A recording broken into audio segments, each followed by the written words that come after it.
Opening your personal statement can be tricky, but it's the difference between drawing your reader in and making them curious about you, and maybe turning them off or boring them. In this video, I'm going to share with you 4 common mistakes that I see students make, and then I'll share 9 specific ways that you can use to actually start your personal statement.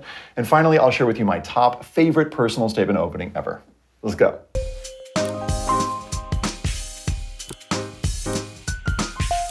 So the first one is the overly grand, ambiguous statement. Something like, many great thinkers have existed in our nation's history, or the key to a successful endeavor is perseverance. And the reason I wouldn't recommend these is that they're kind of abstract and floaty and not all that personal. The second one is what I call going meta, which is basically where you write an essay about writing an essay. I'm staring at the blank computer screen and it's 2 hours before the deadline and I don't know what to write about. And you might think a lot of students don't write about this, but actually y'all, a bunch of students do this. This is another one that it's super hard to pull off. The third one is the quote. And oftentimes students want to open with a really popular quote, like be the change you want to see in the world, which is an awesome sentiment. Or my mom always said to me, if you find a job you love, you'll never work a day in your life, which is also an awesome sentiment. But the college application reader wants to hear from you. So I wouldn't start with a quote from somebody else, because then you kind of got to bring it back. Also, it's probably a quote they've heard before. The fourth one is what I call the too obvious thesis that basically spoils the ending of your movie. And by your movie, I mean, of course, your personal statement. What if at the start of Avengers Infinity War, there was like a big voiceover and it was like, this is a film where Thanos will basically steal all the Infinity Rings and destroy half the population. Too late, spoiler alert. That would have sucked, right? So that's not what we're doing in our personal statement. In a personal statement, it sounds something like, I want to be a veterinarian because I care about animals and the environment. And then the whole essay is about how you basically have studied to become a veterinarian. Kind of boring, right? Instead of giving the ending of where the essay's headed, you want to signal it, but you want to pique their curiosity. How do you do it? Here are 9 different ways. So the first one is called the full Hemingway, which is basically an image-based description that doesn't give away too much about where the story's headed, but it lets the details, the images, the little moments, maybe it's a bit of dialogue, speak for itself. Here's an example. Every Saturday morning, I'd awaken to the smell of crushed garlic and piquant pepper. I would stumble into the kitchen to find my grandma squatting over a large silver bowl, mixing fat lips of fresh cabbages with garlic, salt, and red pepper. That was how the delectable Korean dish kimchi was born every weekend at my home. Now this works because we're drawn in by the specific details, and we're kind of curious maybe, where is this headed? Now, for this opening to work, you gotta follow up pretty soon with something specific that gives us a sense of where this essay's headed, which leads me to the second technique. It's called the mini Hemingway. So in the mini Hemingway, you're gonna start with some specific details or a specific image, and then within the first 3 or 4 sentences, you're gonna follow up with something specific that gives us a sense of where the essay's headed. Sounds like this. They covered the precious mahogany coffin with a brown amalgam of rocks, decomposed organisms, and weeds. It was my turn to take the shovel, but I felt too ashamed to dutifully send her off when I had not properly said goodbye. I refused to throw dirt on her. Now at this point, we're kind of wondering, who is this her? What's going on here? And then the author answers us in the next sentence. I refused to let go of my grandmother, to accept a death I had not seen coming, to believe that an illness could not only interrupt, but steal a beloved life. And we go, okay, this is probably gonna be an essay about a student dealing with the healing process, about having to get over her grandmother's death. And you'll find the link to this essay and all the examples below this video. The difference between the full Hemingway and the mini Hemingway is the full Hemingway goes on a little bit longer with the details before it gives us context for where we are, whereas the mini Hemingway gives us just a couple sentences about something that's kind of mysterious that draws our attention, and then gives us some context that lets us know, okay, this is probably where the essay's headed. A third option is something called the twist opening, which is basically setting up our expectations to go in a particular direction before offering us information that subverts those expectations in a particular way. So here's an example of that. Growing up, my world was basketball. My summers were spent between the 2 solid black lines. My skin was consistently tan in splotches and ridden with random scratches. My wardrobe consisted mainly of track shorts, Nike shoes, and tournament t-shirts. Gatorade and Fun Dip were my pregame snacks. You get the idea? This first paragraph is all about basketball, basketball, basketball. And then watch this. But that was only me on the surface. Deep down, I was an East Asian-influenced bibliophile and a young adult fiction writer. I love this because we read this essay and we're like, right? We have this one set of expectations about here's what a basketball player or athlete is, and then suddenly these other identities come in, and now we have to go, okay, well, how do we resolve these two? And that's what this whole essay is about. By the way, if you're liking this content, go ahead and hit me with a like or a subscribe and hit that little notification bell. That'll let you know when new videos come out. So the fourth one is called the philosophical question. And it involves asking a question at the start of your essay that you're then going to spend the rest of your personal statement trying to answer, usually through some kind of personal story. And it goes something like this. Does every life matter? Because it seems like certain lives matter more than others, especially when it comes to money. Now, this is hard to pull off, and it can sometimes end up drifting into the realm of like the grand ambiguous statement. So you got to be careful with this.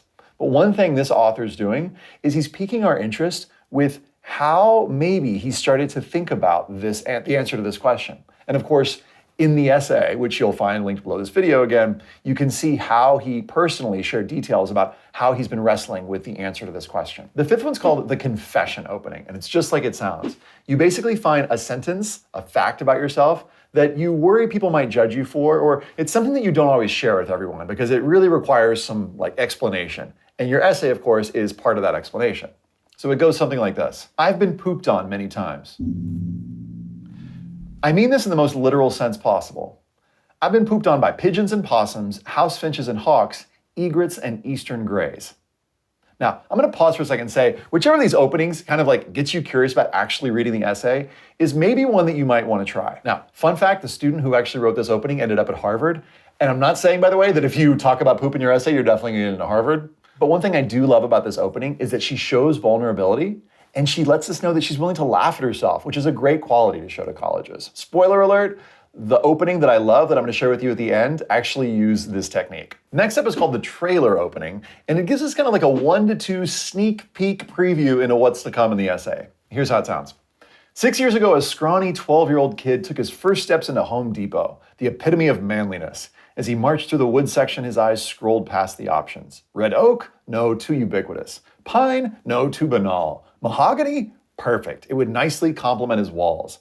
As days went on, the final product was almost ready. 91-degree angles had been perfected to 90, drawer slides had been lubricated 10 times over. Finally, the masterpiece was finished, and the little boy couldn't help but smile. A scrawny 12-year-old kid had become a scrawny 12-year-old man. Here's the trailer. This desk I sit at has not only seen me through the last 6 years, but its story and the story of the objects I keep on it provide a foundation for my future pursuits. You see what he's doing there? He's giving us a sense that what's to come in the essay is the story of this desk and the story of some of the objects on it. And through the different objects, he gives us different glimpses into his life. The next one's called the fascinating concept opening, and it might sound something like this. Crayfish can turn their red blood cells into precursor neuronal cells, I read in shock. The scientific paper, published in Cell 2014, outlined the process where crayfish could regenerate lost eye stalks or olfactory smell and odor nerves with their blood. They could see and smell again. It seemed unfair from an evolutionary standpoint.